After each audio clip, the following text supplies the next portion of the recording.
China has a long history of armor and weapons development. China has many varieties of armor, but the most common were of the lamellar coat of plates, Brigandine and scaled varieties. Ancient armor, Shang Dynasty to Han Dynasty. Initially, armor was exclusively for nobles. Later, bronze and leather armor was introduced, and simple one-piece breastplates, coat of plates and lamellar cuirasses began to appear. Most of these were highly elaborate and decorated, and were often very heavy. The majority of noblemen fought mounted on war chariots, so the weight of the armor was not a major factor in its construction. After the fall of the Shang dynasty, the Zhou dynasty used many weapons and types of equipment that originally came from the Shang. However, the Zhou incorporated some of their own different styles of armor. One type was the acute jia of sleeveless coat of animal hide formed on a wooden dummy. The hide used was of buffalo and rhinoceros. Because of the disappearance of the rhinoceros in the region, buffalo came to be most common material. Another type of armor used by the Zhou was the wei jia, made of boiled leather with a fabric backing. Red lacquer was often used to form a protective layer for most armor used by the Zhou. Chariots were used extensively during the spring and autumn period. The chariots were mainly used as a shock weapon and a platform for archers. Since the chariot was restricted to flat terrain, charioteers could be defeated when battling well-organized infantry. Shang chariots were often drawn by 2 horses. Later, the Zhou introduced a 4-horse chariot. A crew of the chariot was made up of noblemen, so all would have worn armor. Zhou chariots were protected by leather, and sometimes came with a canopy to protect the crew from the weather, but this was probably removed before going into battle. Chariot horses were protected by a blanket made of animal skins, with tiger skin being most popular, though sometimes horses wore lamellar patellar made of leather, which protected the horses' chests and necks. Chariot use declined during the Warring States period, probably because of the introduction of the crossbow and cavalry. Most of the states of the Warring States period maintained large armies, numbering anywhere from 30,000 to 100,000. With the technology and resources of the time, it was not possible to provide all soldiers with armor. Armor was most common for wealthier or higher-ranked soldiers. During the Warring States era, most armor was made of leather or bronze, or a combination of both. The metal that was used most for military purposes was bronze. Cast iron began to appear in the 5th century BC, but did not begin to replace bronze until the 2nd century BC. Most infantrymen wore lamellar coat of plates cuirasses. The lamellar cuirass worn by these men was made of hundreds of small overlapping metal and/or leather plates laced together to make a flexible and light coat of armor. Coat of plates consisted of hundreds of small non-overlapping metal and leather plates stitched or riveted together. Shoulder guards and helmets were often used, but leather caps seem to have been more common for ground infantry. During much of the Warring States period, most light cavalry units served as skirmishers, thus armor for cavalry was rare, as it was not seen as necessary.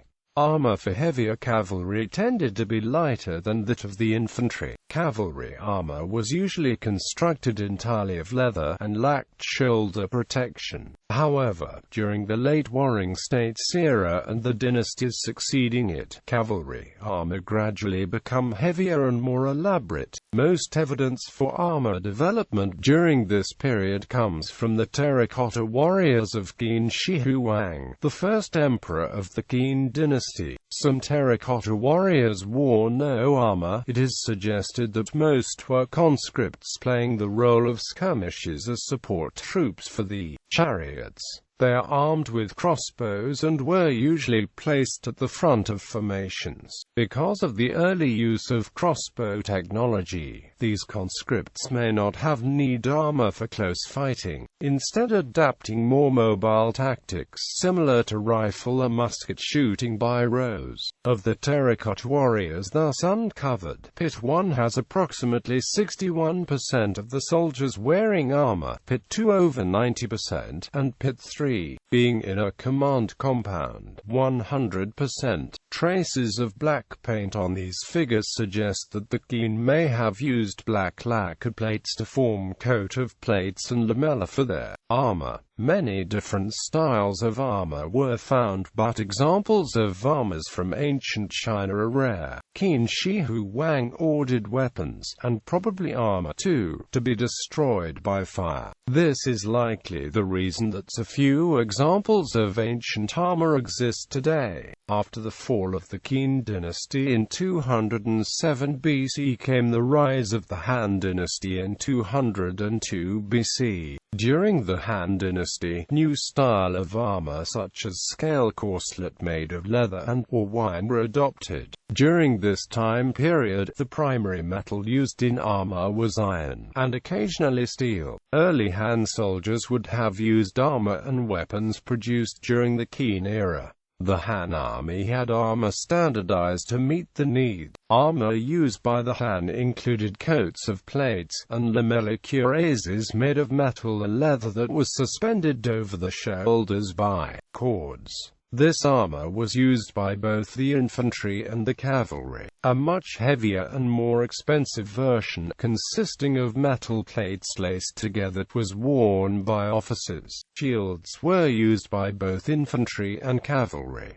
These shields were usually made of wood and often reinforced by a metal centuan rim. Armor for horses began to appear around the end of the Han dynasty, but the earliest armor yet found dates to the year 302 AD. During the Three Kingdoms period, fully armored cavalry were extensively used as shock troops. Early horse armor came in one piece, but later horse armor came in multiple pieces: chanfron, neck guards, chest guards, shoulder guards, flank pieces, and crupper. Most cavalry served as mounted archers, and sometimes removed their arm protection to use the bows or crossbows.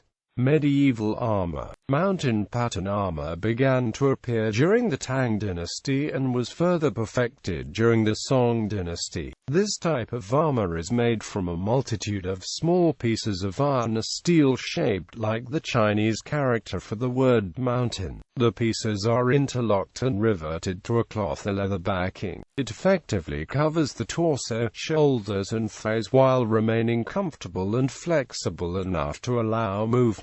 Also, during this time, senior Chinese officers used mirror armor to protect important body parts, while cloth, leather, lamellar, and/or mountain pattern armor were used for other body parts.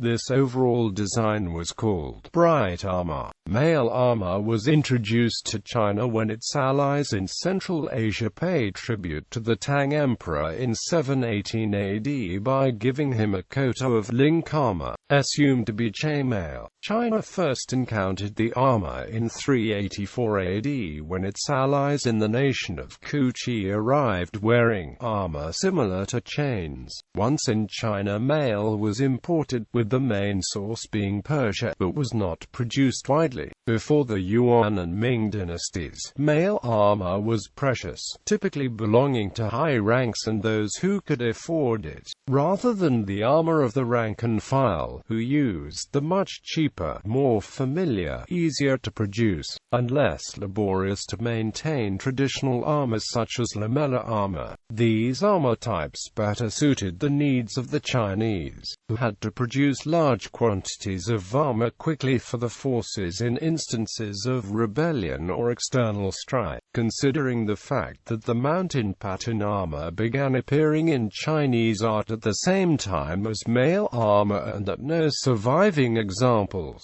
can be found of mountain pattern armor. It is worth considering that it may have just been a stylistic convention for male armor. Qing Dynasty art and armor labeled as having a metal links pattern has the same pattern as the mountain pattern armor. http Tiber Baidu.com p. 3,421,676,787. In addition, many depictions of mountain pattern armor have very visible rivets on it, just like the typical 4-in-1 male armor, indicating that it is possible that the mountain pattern armor is a form of male armor. Late Chinese armor. By the 19th century, most armor was worn mainly for ceremonial purposes and was an indicator of rank. The kind of armor that was largely used was the Brigandine, a type of armor consisting of a leather or cloth garment lined with metal plates inside. Sometimes the plates were made in different sizes and shapes to maximize protection.